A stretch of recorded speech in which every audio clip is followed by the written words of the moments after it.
Поздрав до сите вас, драги пријатели, драги браќи и сестри. По 8 пат нова серија од библиски предавања кои ги отпочнавме минатата сабота. Навистина, времето многу брзо помина. Еве, вечера ќе имаме 9-то предавање, бидејќи предпладно имавме едно. Секој вечер ни откривавме по една тајна. Значи, секој вечер, според Библијата, ние откривавме тајни на Божјата драма. И би сакал посебен поздрав да упатам кои вечера ни се придружија нови лица, гледам. Сите сме добредојдени и се надевам дека и ова предавање ќе ни помогне да ги откриеме големите вистини на Светото Писмо. Еве да се запознаеме само со неколку теми кои ги имавме овие денови. Вие кои не бевте, првото предавање зборуваше за тајната на човековото потекло. Видовме од каде потекнува човекот и што зборува науката за потеклото на човештвото. Потоа, во недела зборувавме за корените на грешниот живот. Ја откривме тактиката на ѓаволот. Како ѓаволот делува, како ги поставува своите стапици, кои се последиците на непослушноста. Во понеделник зборувавме за решението што Господ го имаше за гревот. Адам и Ева погрешија, но тие не останаа вечно во Едемската градина. Бог најде решение, иако мора да ја напушта таа Едемска градина, но сепак денеска Бог нуди решение и за тебе и за мене. Видовме дека човекот не е безвреден. Во вторник зборувавме за како Бог зборува со јазикот на сите народи. Зборувавме за символот на змијата, дека змијата е символ на ѓаволот. Меѓутоа, видовме дека Мојсей во пустињата подигнал змија од бакар и секој израелец кој со вера погледнал во таа змија бил излекован од змиите кои ги каснувале додека патувале низ пустињата. Потоа зборувавме во среда за спасителот на сите луѓе. Видовме дека Исус го отворил патот кон животот и ние не мора да останеме вечно во гревот. Ако се покаеме, ако ги признаеме своите гревови, Бог е кадар да ни ги опрости. И сеќавате она море што го спомнавме, оне океан, каде ги фрла Бог гревовите наши? Во длабините морски. Колку беше километри ова море, овој океан што го спомнавме? 11 километри, така? И Бог што напишал таму на таблата? Забрането ловење. Така да Бог, односно Исус е спасител на сите луѓе. Во четврток зборувавме кој беше ставен на таа обвинителна клупа. Кој беше ставен? Бог, Божјот карактер. Сатанат ќе не оптужи, тој ќе дојде со цела папка на твои и на мои слабости и гревови, меѓутоа ако сме се покаяле, Бог, Исус Христос, доле ќе се потпише и ќе пише опростено. Синоќа зборувавме дека ние како луѓе се наоѓаме во таа вселенска чекална. И додека чекаме, што треба да работиме? Што треба да работиме? Треба да правиме добри дела. Од друга страна рековме дека Господ не досни со своето доаѓање. Видовме кој ги надгледува настаните во светот. Денеска предпладне зборувавме за одговоривме на прашањето дали Исус ќе го одржи своето ветување. Многу луѓе ни ветуваат, па и ние некојаш ветуваме, но не сме кадри да го исполниме тоа што сме го ветиле. И вечерва ќе формираме и последната алка, почитувани од овој синџер од 9 предавања. Јас затоа спомнав да бидеме редовни ако е можно, за да добиеме една целосна слика, еден целосен синџер од 9 алки. Но, ако некој од вас беше спречен, предавањата се снимаат и веќе може да ги гледате на YouTube во вашите домови. Вечерва пред нас е нов предизвик. Ќе зборуваме за вечниот дом, односно каде се наоѓа денеска Исус Христос. Што работи денес Исус горе на небото? Додека ги проучуваме големите вистини на Библијата, почитувани, разбираме дека Бог така убаво ги средил работите. Кај Бога нема ништо случајно. Се е кај Бога предвидено. Како еден златар кој го украсува накетот со убави диаманти. И ние се восхитуваме на тоа ремек човечко дело. Денеска ќе го погледнеме настанот кој ќе престои. За овој настан сунувале и Аврам и Енох. Всушност Енох е веќе горе на небото. Неговиот сон се остварил.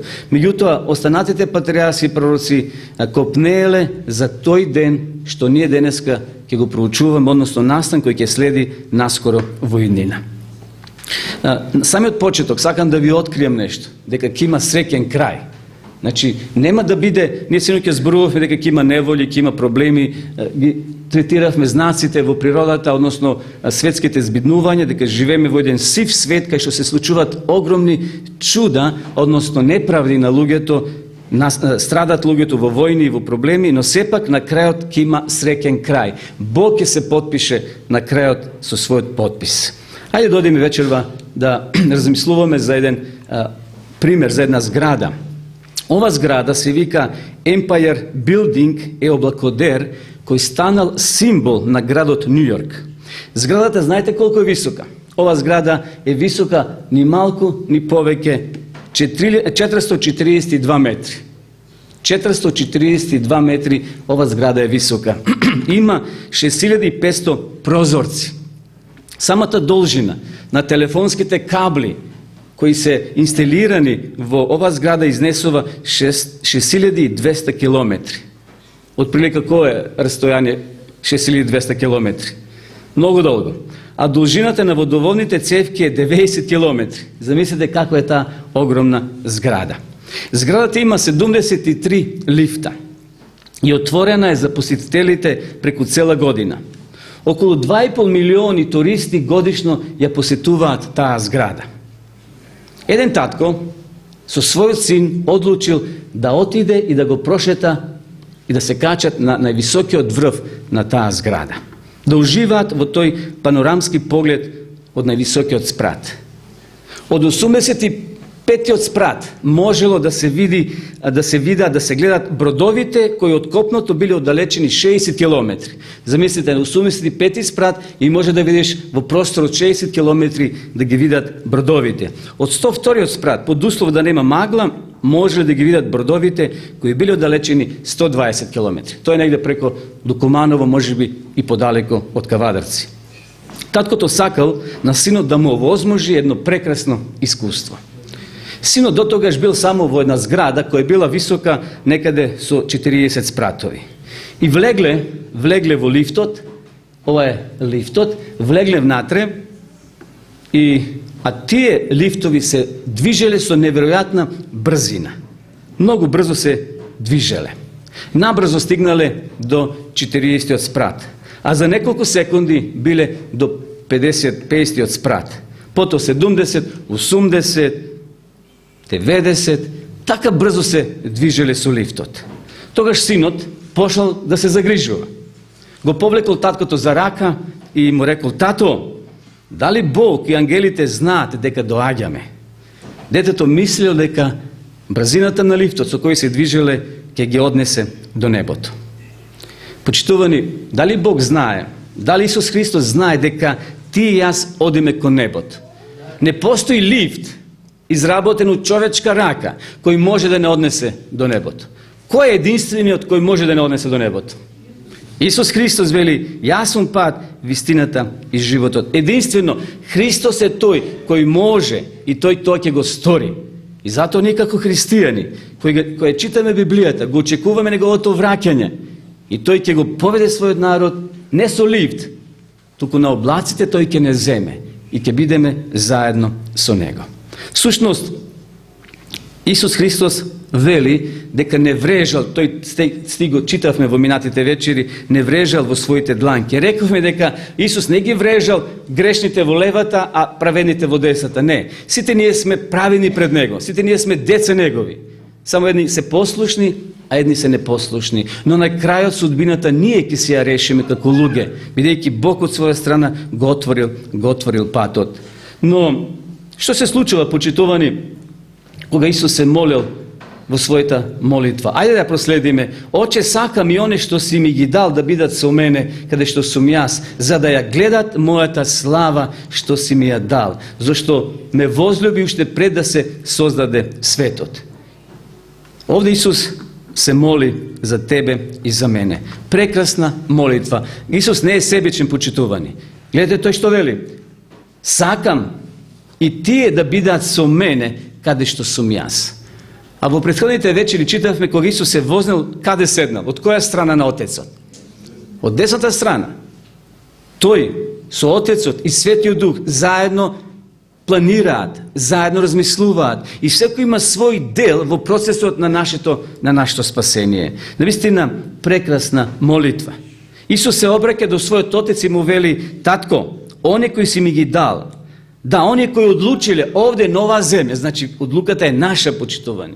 Ние со својата слободна волја треба да одлучиме ќе бидеме ли со Христа или против него. Исус вели: оние кои одлучиле да бидат дел од моето царство овде на земјата, сакам и тие да бидат таму каде што сум јас. А каде е денеска Исус Христос? Каде се наоѓа? Рековме дека Исус се вознел. Тој точно знаел каде оди. Ајде да ги прочитаме следниве зборови.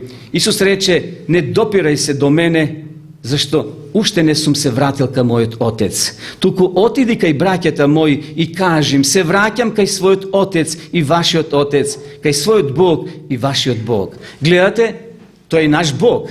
Тој е наш Татко Небесен. Исус на Марија, односно на жените кои сакале да го допрат, биле радосни, зашто 3 дена биле без учителот, без Спасителот.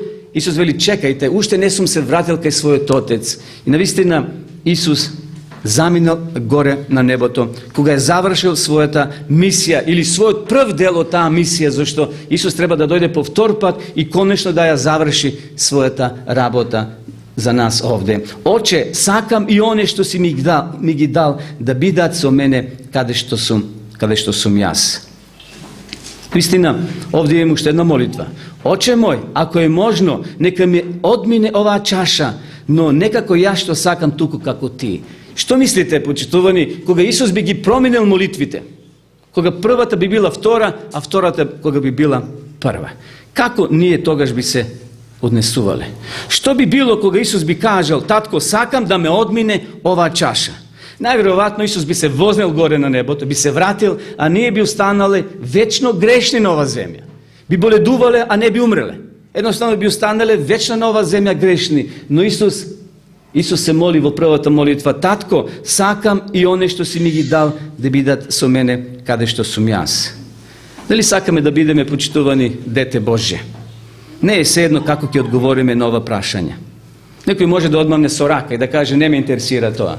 Можеме, но губитокот ние ќе го поднесеме.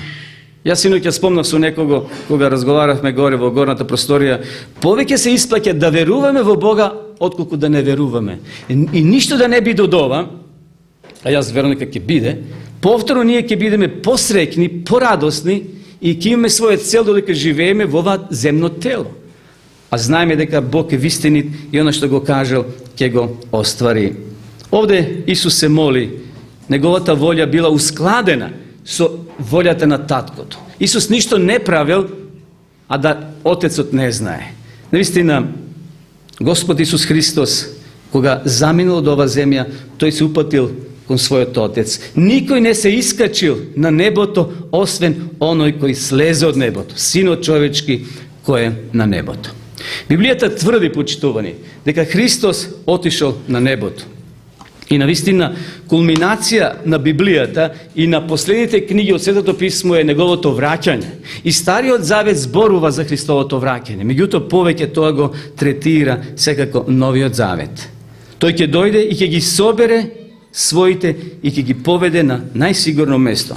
Тоа ќе биде на љубово патување. Ние спомнавме денеска за оној вселински брод и тие 7 луѓе кои загинале горе. Кога бродот се враќал, само една мала цевка пукнала и целиот брод експлодирал и луѓето загинале. Меѓутоа, нашиот брод со кој ние вселински ќе патуваме е најбезбеден и не треба да се плашиме. Меѓутоа, мора да си осигураме посебно одело. Знаете, кога денеска овие кога патуват горе во Вселената, имат посебни одела со воздух, со што ти ја знам да издржат. Но знаете како ние ќе издржиме кога ќе патуваме? Ќе добиеме ново тело, вели Библијата. Ново тело кој ќе биде прилагодено за тие услови кои ќе патуваме кон ветената, кон новото небо, односно кон новиот Ерусалим. Каде денеска се Исус наоѓа? Каде е Бог? Еве го текстот.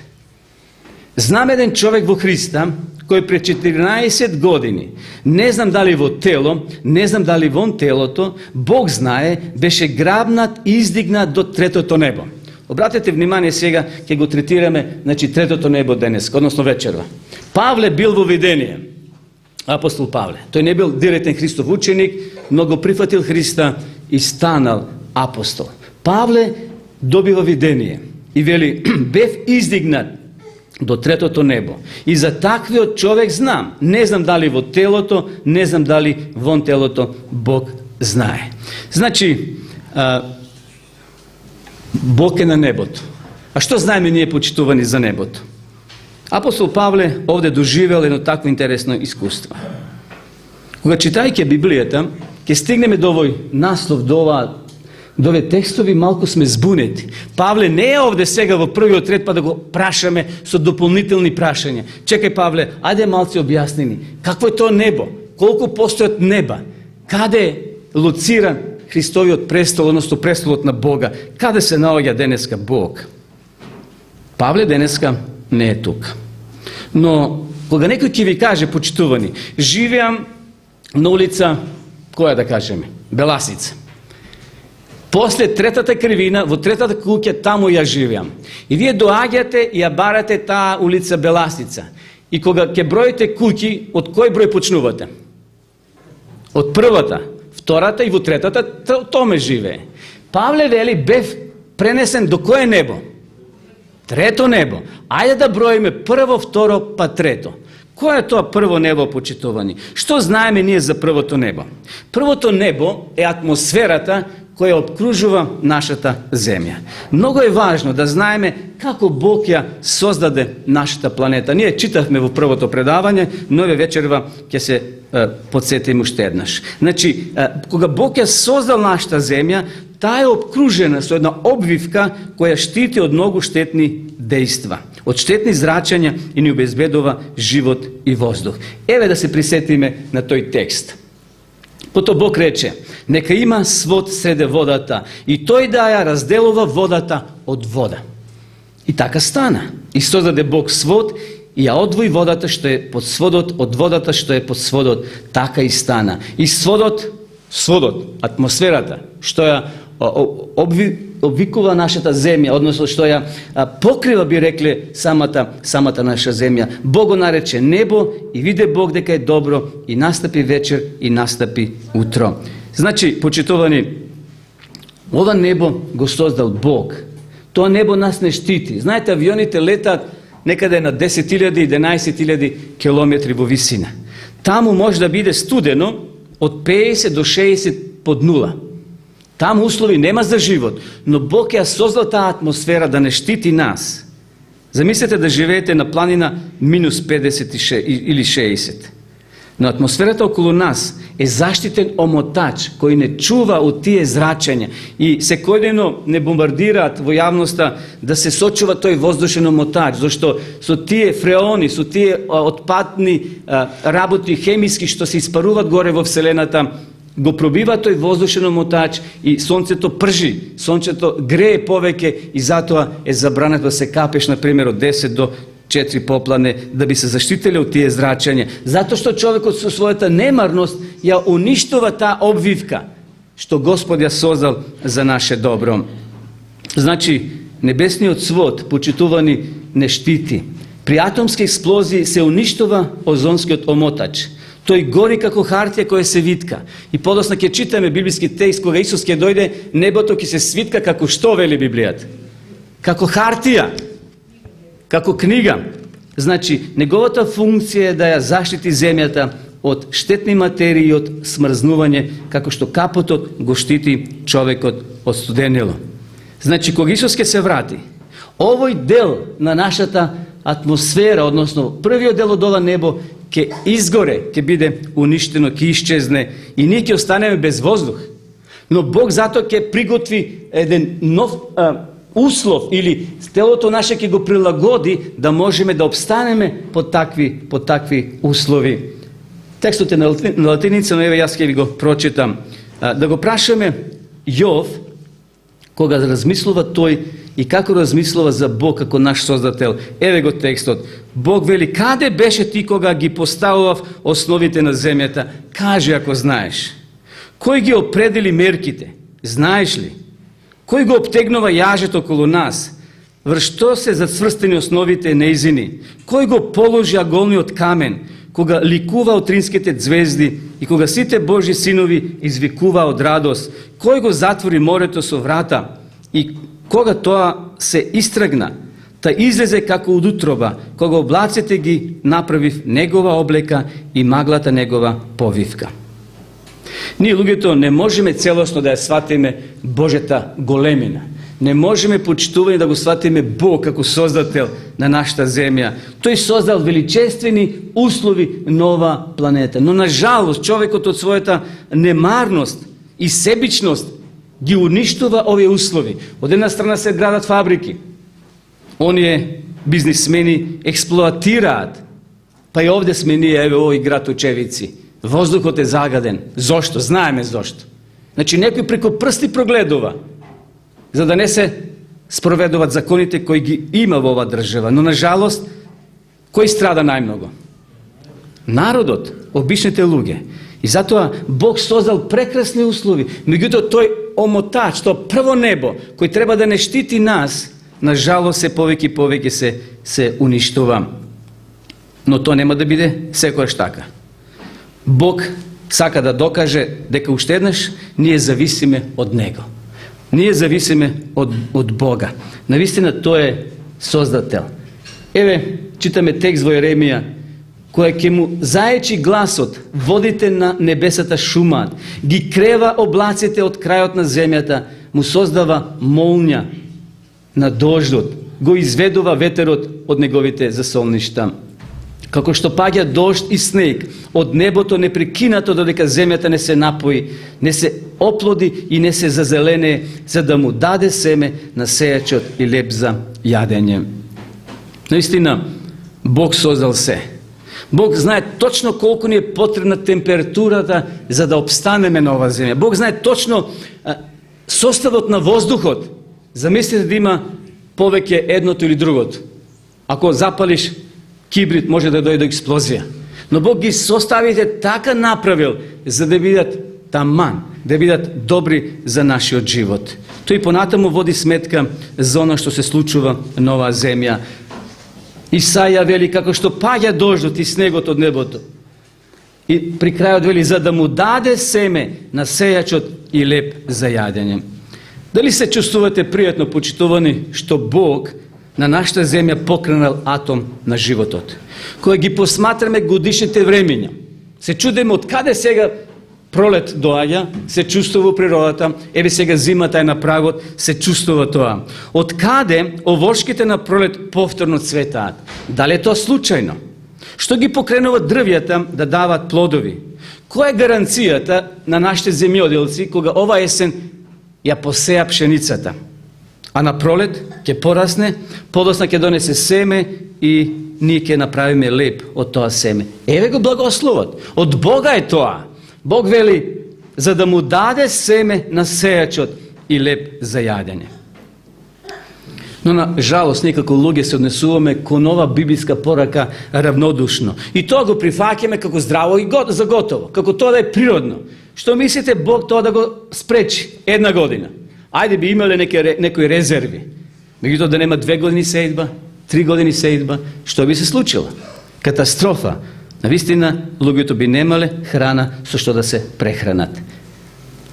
Тоа е првото небо. Првото небо го опишавме сега, ке помине.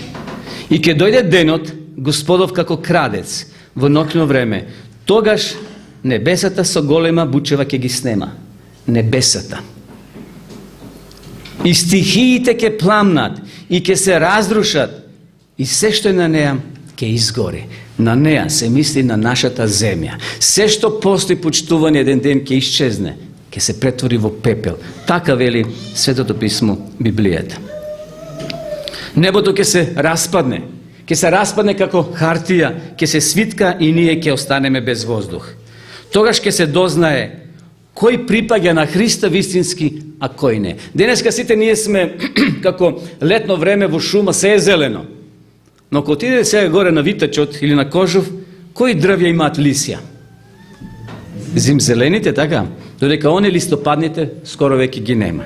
Кога ќе дојде Христос, кога ќе исчезне првото небо, кога ќе се создадат други услови за живот, ќе останеме без воздух, но сепак една група на луѓе ќе бидат заштитени. Од мигот кога ќе се преобразиме, а тоа е неопходно за да го видиме Господа, ние ќе имаме други услови за живот. И само оние кои се под капата на Бога, на Исуса Христа како водич, ќе останат живи и ќе можат да преживеат. Ако не се преобразиме, не ќе можеме да ги издржиме штетните влијанија и не би можеле да преживееме без воздух. Библијата вели, и стихиите ќе пламнат и ќе се разрушат, а и се што е на неа вели ќе изгори. Овој следниот чекор кој наскоро ќе го објасниме. Значи, првото небо ќе помине, тоа го расчистиме вечерва. Но дали сме подготвени за следниот чекор? Одеме понатаму. Еден американски туриста одлучил да посети еден мудар рабин. Го нашол таму во шумата, во неговата скромна колиба. Има многу прашања овој американски туриста. Сакал да добие мудри одговори од овој човек. Рабинот живел, како што реков, во една колиба во шумата.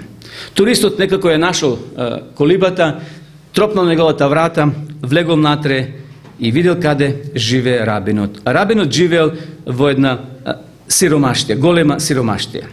Рабинот му понудил на туристот да седне, но во таа мала колиба немало столче, немало столица. Каде да седне туристот? Бидејќи рабинот веќе седел на столот кој бил единствен во самата колиба. Така да туристот почнал да стои. И при тоа прашал, зошто, рабине, имате толку малку работи во вашата соба? Каде ти е столот? Каде ти е фотелјата на која би можел да седнам? А на тоа мудриот рабин му одговорил, човече, а каде е твојата фотелја? Каде е твојот стол? Па, зошто не си ја понел со себе? Па, јас сум туриста, рекол овој човек. Па гледаш, рекол мудриот човек, јас сум овде туриста. Јас сум само патник на оваа земја. Ова земја не е мој дом. И вистина, во право бил тој мудар човек. Ова земја не е наш вечен дом, почитувани. Ние ќе патуваме со Христа и таму ќе бидеме еден период од 1000 години. Но подосна, кога ова земја ќе се очисти, кога ова земја Бог ќе ја претвори во една оаза, во една едемска градина, тогаш повторно ќе се симнеме овде и ова земја ќе биде вечен дом овде, но после 1000 години. Ние синоќа и пресиноќа спомнавме кога зборувавме дека Бог е на таа обвинителна клупа, дека од 1844 години на небото се води истражен суд. Меѓутоа и за време на тие 1000 години ќе се води трета фаза на небесниот суд. Кога подоцна ќе го читаме тој текст, кај што вели дека ние луѓето на ангелите ќе им судиме, но за тоа малце подолу. Значи, Бог, почитуван, има одреден план за тебе и за мене. Да не евакуира, да не понесе. И затоа да не се врзуваме за земните работи. Треба куќа, треба се и работа. Меѓутоа, тоа е помилливо. Тоа е само да ни биде убаво додека сме овде. Но еден ден се ќе остане. Само на дегресија со Лот и неговата сопруга. Вие кои сте читали Библијата, знаете дека Бог решил да го уништи Содом и Гомор. И затоа испратил ангели да го предупредат Лота и неговата сопруга и децата. Лот покушал да им објасне и на крајот морале ангелите да интервенираат, за раце да ги фатат и ги повеле до местото Сигор во близина на Содом. Им рекле, одете, но немој да се свртувате. И да го замислиме, Лот оди напред, позади неговата, или керките оделе напред, ти биле млади, можеле да одат, Лот и на крајот неговата сопруга.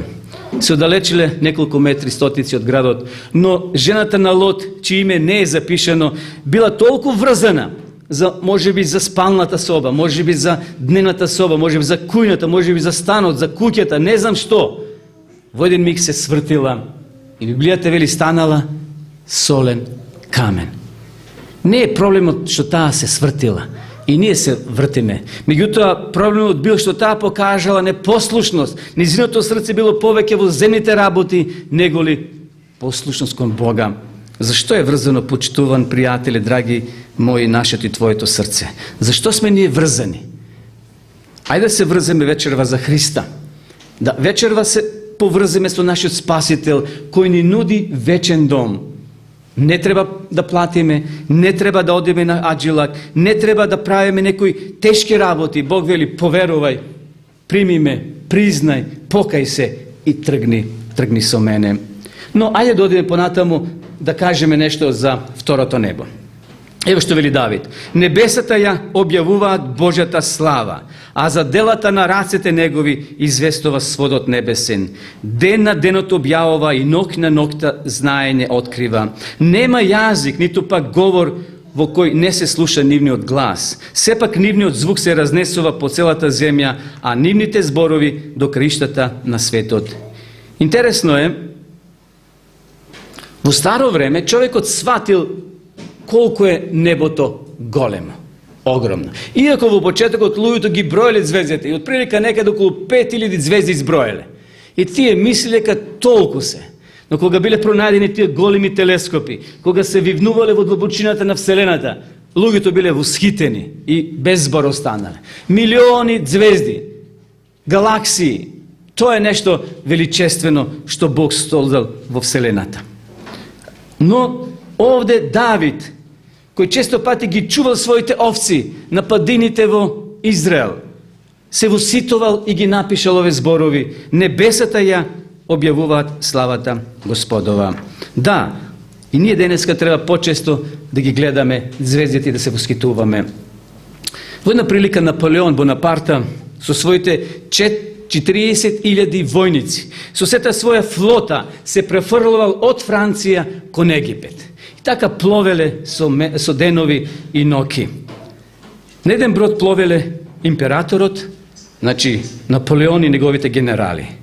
Генералите за време на тоа долго патување дискутирале, но во Франција веќе било прогласено дека не постои Бог. И вие знаете дека Франција е една држава, една земја, кај што многу луѓе беа убиени таму во 17 век, кои сака да бидат христијани и да живеат според Библијата и таа Вартоломејска ног. Стотици и илјадници луѓе били убиени. И во тоа време Бог бил прогласен за мртов во Франција. Генералите дискутирале цела ног, цел ден, сите денови додека патувале. И така тие велеле, ние со својата сила ќе станеме господари на целиот свет. Гледајќи ги Наполеон еден по еден своите генерали, титко ги слушал и ништо не зборува. Чекал да падне ног и им рекол, драги мои генерали, вие велите дека не постои Бог. Дојдете надвор. Ги извел на палубата и им рекол, го гледате ова звездено небо. Ако Господ не постои, тогаш кој ги ставил горе звездите и посакувам лека ног и потоа заминал на спиење. Наистина, почитувани, кој ги поставил звездите горе? Кој го поставил големото светло наречено сонце и она помалото месечина и милиони звезди? Небото е тоа кое зборува за Спасителот, за Создателот. Еве што кажува во Прва Царевите 8 глава. Но зар навистина Бог ќе престојува среде луѓето на земјата, та небесата ни небесата над небесата не може да го опфатат, а камоли овој дом што сум го изградил. Овде гледаме, почитувани, како царот Соломон направил голем храм, величествен храм за израелците. Интересно, овде гледаме како се моли овој цар. И во својата молитва вели, не може Бога да го опфати ни небото над небесата, а камоли овој дом што сум го изградил. Каде се наоѓа Бог? Каде е Божјиот престол? Сега дојдовме до третото небо. Ајде вечерва да го земеме нашиот GPS, Библијата, и да го лоцираме Божјото место. Божјиот престол. Рековме што е првото, второто след звездите. Сега одиме чекор по чекор до третото небо. Божјиот престол, почитувани, се наоѓа на третото небо. Тој од третото небо не гледа нас, тебе и мене. И останатите светови, кај што има луѓе интелигентни, но Библијата вели кои не се грешни. Бог всушност во секоја црква ima svoja ordinacija.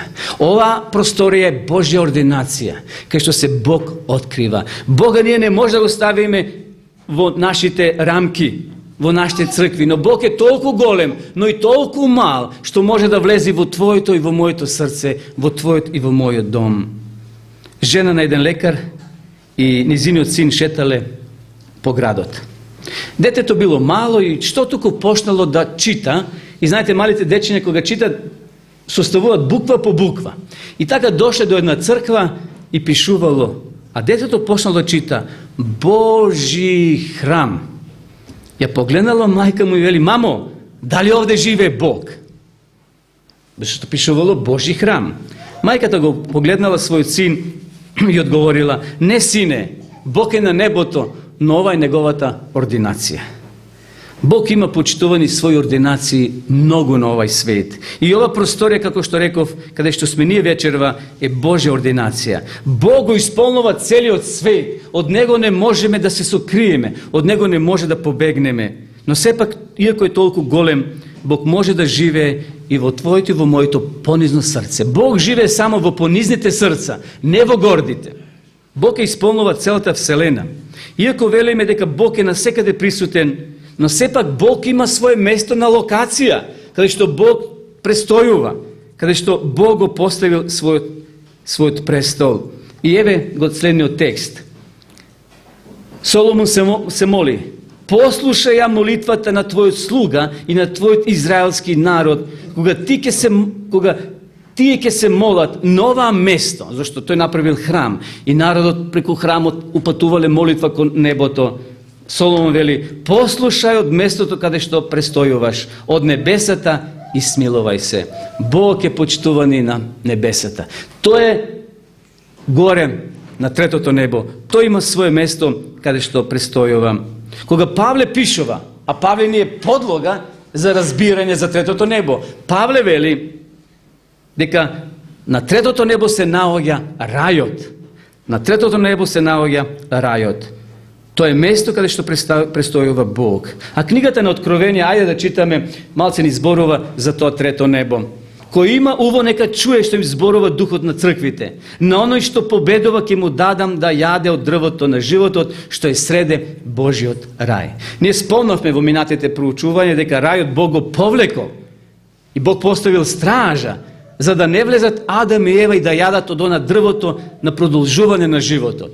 Овде вели Јован, кој гледа во видение, го гледа новиот Ерусалим, коцкаст град, вели, таму луѓето ќе јадат од дрвото на животот што е среде Божиот рај. Кога го читаме овој текст, дознаваме дека среде тој град се постои дрво на животот.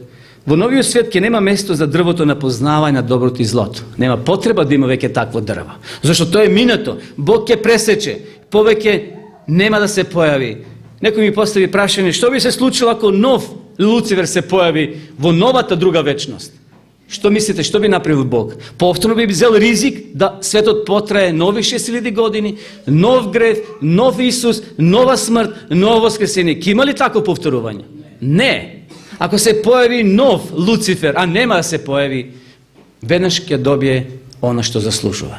Првиот Луцифер, кој се претворил во сатана, во ѓавол, Бог знаел дека превзема тежок терет, но за да им покаже на другите светови, а и нам денеска дека е Бог праведен, и го чекал сатаната долго, со векови Бог го чекал да се покае. Но на жалост, наместо покаяние, тој повеќе се претварал во отпадник, во ѓавол, оној кој му наштетува на Бога и нам луѓето. Бог не очекува почитувани во рајот и сака да доживееме нешто прекрасно. Поубаво ќе биде ова место што Господ го приготува од местото каде што живееле Адам и Ева. Еве, читаме понатаму. И ми покажа чиста река со вода на животот, бистра како кристал, која истечуваше од престолот на Бога и на јагнето, среде главната улица. Внимавајте се, главна улица. Секој град има своја главна улица. Нова главна улица ќе биде посебна. Овде вели дрво на животот што раѓа плодови 12 пати. давајќи плод секој месец, а лисјата на дрвото служат за исцелување на народите. Бог вели дека ќе дозволи на својот народ да јаде редовно плодови од тоа дрво. Нема да има забрана, како што Бог и забранил на Ева да не јадат и на Адама. Со цел, со намера, со план Бог тоа го направил, за да покажат послушност Адам и Ева, зашто веќе се појавил нов господар во ликот на Луцифера, на сатаната. И Бог затоа вели, вие треба да одлучите. Тоа дрво било гласачко ливче за кого ќе гласат Адам и Ева во рајот. Имале само две опции. За Бога, Создателот, или за оној другиот, наречен Луцифер или сатаната. На жалост, знаеме што изгласале Адам и Ева. Но ова дрво, овде ќе раѓа 12 плодови и луѓето вели ќе може да го вкусат и да јадат. На новата земја нема бунт, нема грев, нема проблем. Овде од царскиот престол, вели Јован, излегува вода на животот, а на незините брегови стои дрво на животот. Таму ќе има цела редица на дрвја. Не едно дрво, од кое може да се храниме. Исус е веќе таму. Тој отишол да го приготви местото. Според Јован, 14 глава, таму вели, одам да ви приготвя место и кога се ќе биде, јас го замислам Исуса, кој држи чекан во своите раце, сега го карикирам според нашите услови, и твојата плочка ја кове тамо над вратата. Петровски Петре, Марко Марковски. Замислете, кога ќе дојде на ред и твоето име, да се зачука твојата плочка на твојата врата, на твојот стан. Таму има место за сите нас. Денеска многу од нас се подстанари, немат свој кров над глава и цел живот може некој се сели, но на овата земја нема селидба. Таму ќе бидеме за секогаш со Христа. Како што Исус за нас влезе најнапред, откако стана вечен првосвещеник по чинот Мелхиседеков, свещеникот Мелхиседек. Исус влезе најнапред. Исус отиде најнапред да го приготви патот и да го прогласи дека е безбеден. Исус, почитувани, отишол на небото. Но како што е напишано, оно што око не виде и уво не слушна или не чуло, нито на човечкиот уму дошло, тоа Бог го приготвил за оние кои го љубат. Наистина, прекрасна порака имаме вечерва. Исус го одредил патот и по тој пат и ние треба да тргнеме. Кога читаме за тој град, за небесниот град има 12 врати. На тој град нема клучеви, не се затварат тие врати. Тоа се 12 бисерни врати. Тие врати не ги чува Свети Петар, почитувани. Отфрлете таа лага. Не е вистина дека Петар ги има клучевите од рајот. Не. Тој почива во својот гроб веќе 2000 години и чека воскресение. Тие врати не се затварат. Тие врати не се клучат, зашто нема краци, нема грев. Таму ќе бидат сите спасени. Тие врати се бисерни. Вратите не само што се бисерни, туку се и прекрасни. А познато е како настанува бисерот. Познато е. Значи, кога зрнце песок или некој ѓубре, нешто отпадок, влезе во тробата на школката, која отеднаш се отвара несвесно и влегува тоа зрнце песок во тробата на самата школка. И таа произведува, некаде околу 3 години е потребно за едно зрнце бисер. Меѓутоа, овие бисерни врати не се создадени од школки бисерници, туку се создадени од маките на Исус Христос, поднесени на Голготскиот крст. Голема цена, почитување, платена за тебе и за мене, за ние еден ден да поминеме низ тие бисерни врати. Но, ајде да го видиме градот што Господ го приготува за нас.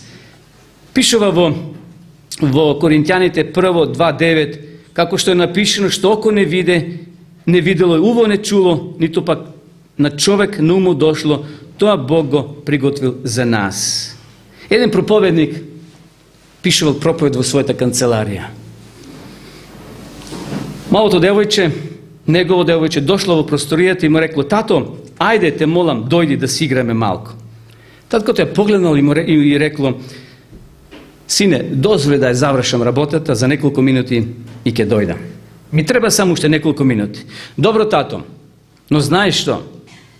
А ако го исполниш своето ветување и ако дојдеш да си играш со мене, тогаш јас ќе те прегрнам толку силно што ќе знаеш дека таква преградка до сега не си добил." Важи? Важи, керко. Девојчето се свртело, отишло до вратата, но одеднаш повторно се вртело кон таткото и потрчало, скокнало во неговата преградка и со сета сила го прегрнала за вратот и таткото ја погледнал керката. Драга моја, се уште не сум завршил. Дозволи ми уште неколку минути и ќе одиме да си играме. Знам, тато, знам дека се уште не си завршил. Те прегрнав за да знаеш што те чека кога ќе завршиш. Почитувани, дали ние знаеме што не чека кога ќе заврши се ова што се случува на оваа земја? Нешто слично ќе се случи. Бог, Исус Христос, едва чека да дојде да не прегрне. Но ние треба да му не дозволиме туку, да придонесеме тоа да се случи побрзо. Бог чека на твоята, на моята одлука. Дали вечера сме подготвени да му кажеме тивко во своето срце: Боже, фала ти што ме повикуваш. Еве јас полека ја подотварам мојата врата. Влези во мојот живот. Очисти ме, ослободи ме од моите пороци, од моите проблеми. Ти знаеш дека се борам со ова, со она и така натаму. Бог чека, почитувани, како ова девојче, што го прегрнал својот татко и му рекол: ќе знаеш што те чека кога ќе дојдеш. Дали ние знаеме што не чека кога Исус ќе дојде? Секако Библијата тоа ни го открива. Еве го текстот. Те молам и тебе, искрен сотрудниче, помагај им на оние што се грижеа во Евангелието заедно со мене и со Климент и со другите мои сотрудници, чии имиња се во книгата на животот. Постои прашање: дали ќе се препознаеме на новата земја? Што мислите? Еве сега сме овде, многу лица поминаа низ ове предавање. Со некои се познам од порано, за некои се нови за мене. Вие мене ме запознавте. Ако се сретнеме после месец, два или не знам кое време, можеби ќе се забораеме. Но дали на новата земја ќе се препознаеме? Дали ќе се сетиме за едно вакви предавања?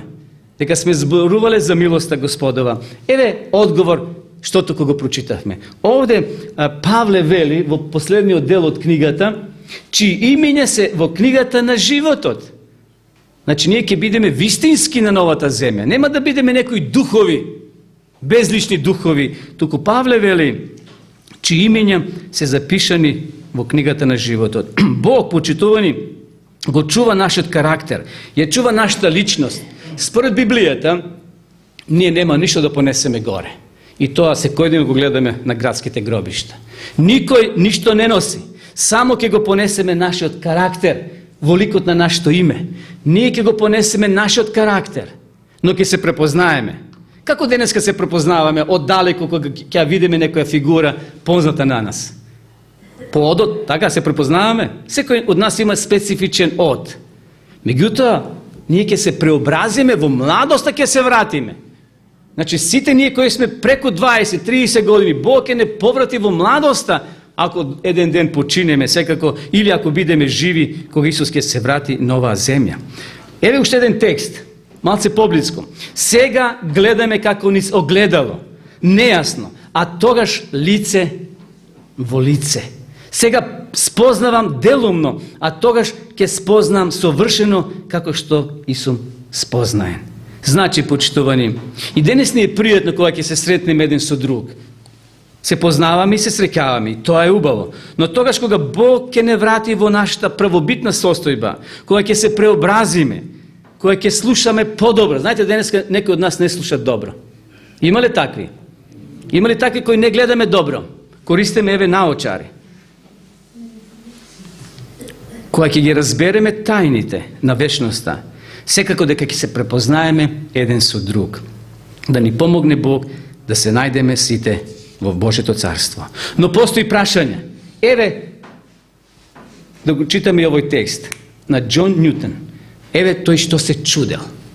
Ако некогаш стигнам во рај, таму ќе видам 3 чуда. Кои се тие 3 чуда? Прво вели, ќе се сретнам со лица за кои сум мислел дека нема да бидат таму. Второ, таму нема да има лица за кои мислев дека ќе бидат. И најголемо чудо ќе биде тоа што јас ќе бидам таму. Можеби ќе се изненадиме кога еден ден ќе бидеме таму. Можеби се чувствуваме недостојни, грешни, но Бог видел во твоето и во моето срце покаено, срце препородено, срце новородено, срце кој го прифатило Христа. И еве одиме при крај на ова вечерашно размислување, уште едно прашање да поставиме. Што ќе работиме za vreme na 1000 godini gore na nebото. Со што ќе се занимаваме? Дали ќе имаме своја професија? Што ќе биде тоа со што ќе се занимаваме? Еве што вели Јован. И видов престоли и седнати на нив, на кој им беше дадено да судат. Ние пред некоја вечер читавме во Данило, кога старецот, односно синот дојде, книгите се отворија и почна тој небесен суд. Тоа е сега суд кој се води горе на небото. Ова е трета фаза на судење. За време на тие 1000 години горе спасените ќе судат. Еве го текстот. Вели, и видов престоли и седнати на нив, на кој им беше дадено да судат, а и душите чии глави беа исечени поради сведоштвото Исусово и заради Словото Божјо, а и оние што не му се поклонија на зверот ниту на неговата биста и не примија белик на челата своји и на раците своји и оживеа и царуваа со Христа 1000 години. Ова е милениум, почитувани.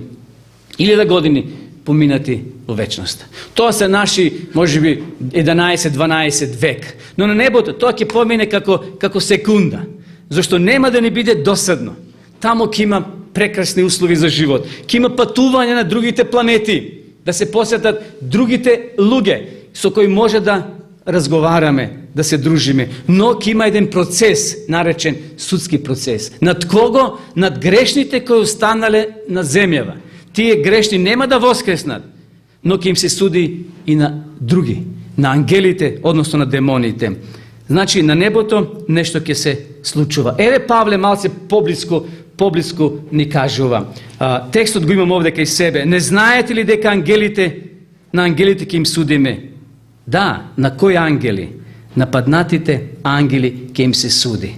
Значи, еве го текстот долу. Не знаете ли дека на ангелите ќе судиме, а не пак она секојдневното. Значи, за време на тие 1000 години, спасените ќе бидат заедно со Исуса на небото. Ќе се одвива трета фаза на судење, дека Бог е праведен, дека Бог не бил подмитен, дека Бог не бил неправеден, туку тие што останале на земјата, останале собствено по своја одлука, не по Божја одлука, туку тие ја искористиле својата слободна волја. Значи, при извршување на таа одлука за сатаната, спасените ќе бидат сведоци дека Бог праведно судел. Ќе биде плачење за луѓето кои не биле блиски, а ги нема на небото. Значи, луѓе кои не биле блиски, а не се на небото. Ние за нив нема да се сеќаваме. Но оние кои ќе воскреснат во второто воскресение, ќе бидат свесни што изгубиле. И тие можеле да бидат горе, а сега се заглавени овде на земјата. Прилика за барање, за прошка нема. Денеска е време, почитувани, додека сме живи, да се покаеме за своите греови. И понатаму ќе ни се отвори можност за растење. Значи, на новата земја, на небото, децата кои се како деца затекнати, физички ќе растат и ќе добијат една своја висина.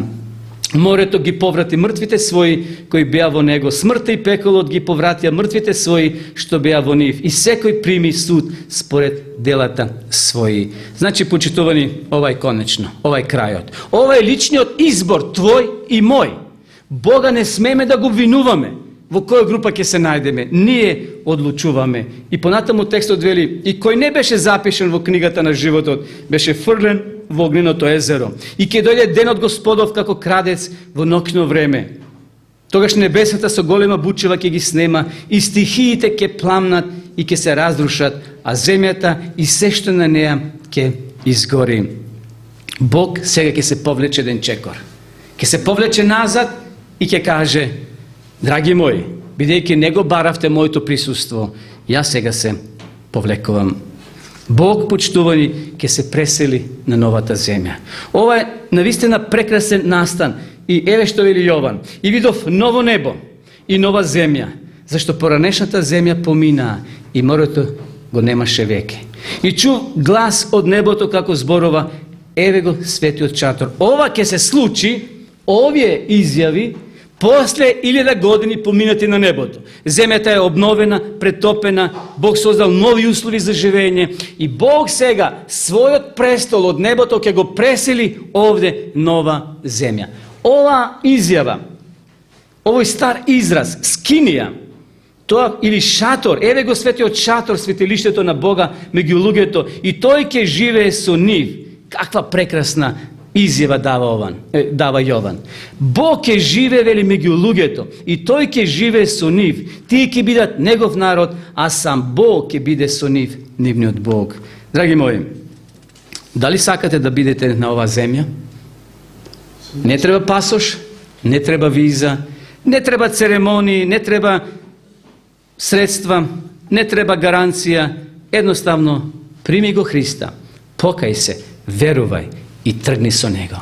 Да бидеме подготвени, да се сретнеме еден ден со нашиот Спасител. После уништувањето на грешната земја, ќе спомнам уште еднаш, целосно Божиот престол од третото небо ќе се пресели овде. Овде ќе биде тој управен центар за целата вселена.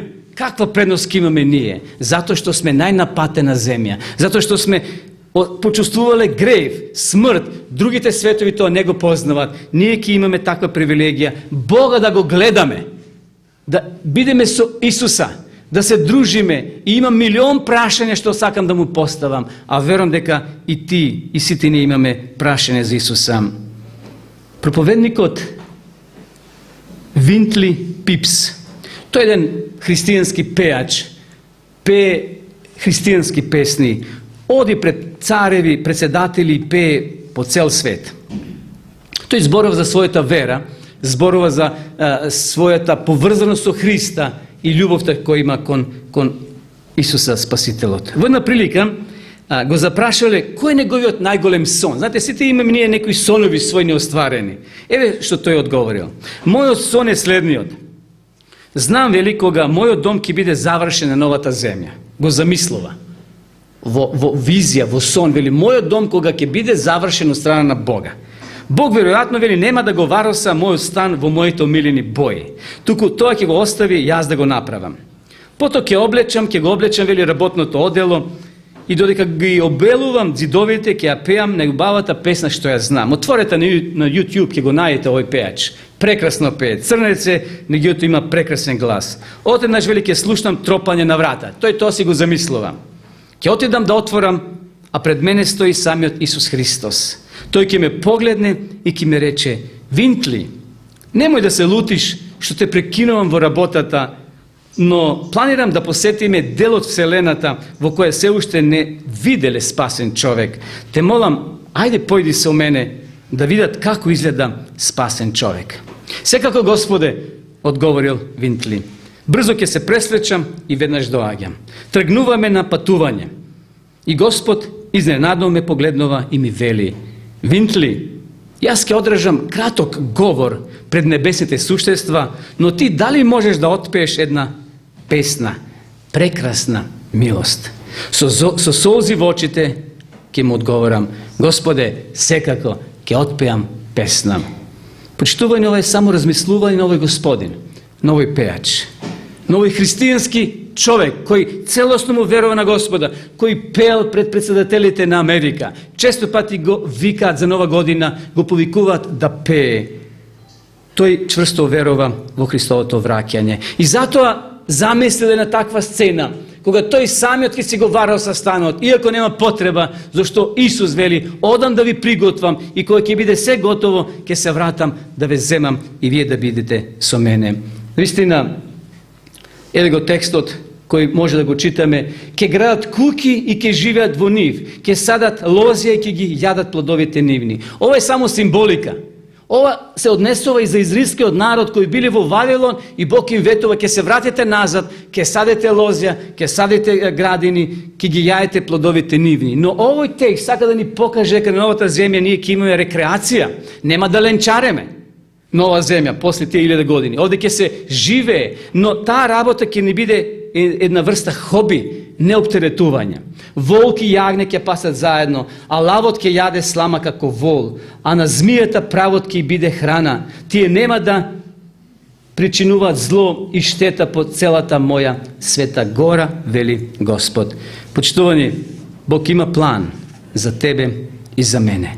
Дали сакаме да бидеме и ние дел од таа група на луѓе кои ќе бидат спасени? И сосема на крај, еве што вели Петар, за твојата и за мојата одговорност. И така, бидејќи сето тоа ќе се разруши, каков треба да ви биде вашиот свет живот и побожноста ваша, додека го очекувате и посекувате скорото доаѓање на Божиот ден, во кој небесата ќе се разрушат и основите во оган ќе се стопат. Нека навистина Господ Бог ни помогне да овие висти што секоја вечер ги откривавме, почитувани, да се всадат длабоко во нашите срца и да размислуваме. Предавањата нема да завршат со вечерашното. Тоа е само еден мал отвор отворивме. Библијата е неисцрпен бунар. Цел живот не може да се изучи оваа книга. И затоа на срце ви ги ставам сите овие теми. Ако немате од ова, земете си да се подсетите секоја тема за што учевме и нека Господ сите нас не благослови и да ни помогне еден ден да се најдеме во Небесното царство. Амин. Ке се помолиме така седејќи. Драги Боже, од срце Ти благодариме што ни даде добро време. Овие 8 вечери, секој ден доаѓавме овде, се дружевме еден со друг, но пред се со Тебе. Ти благодариме, Господе, за секоја вистина што ни ја откри. Помогни ни, Господе, да одлуките кои ги донесовме во нашите срца да се остварат. Да не бидат само информација и утре да ги забораваме, туку нека Твојот Дух, Боже, не поттикнува и не подсетува. Да размислуваме за себе, за својата иднина, за својот живот, да сватиме дека овде сме гости и дека ништо нема да понесеме со себе, туку само нашиот карактер. Благослови не сите кои бевме вечера овде, и оние кои доаѓаа во минатите вечери. Ти, Господе, води ги со Светиот Дух и донеси ги до вистински пат. Пат кој едино ќе не однесе до Тебе, а тој пат е нашиот Спасител Исус Христос. Во Твои раце се предаваме и нека биде Твојата волја остварена во нашиот живот. Амин.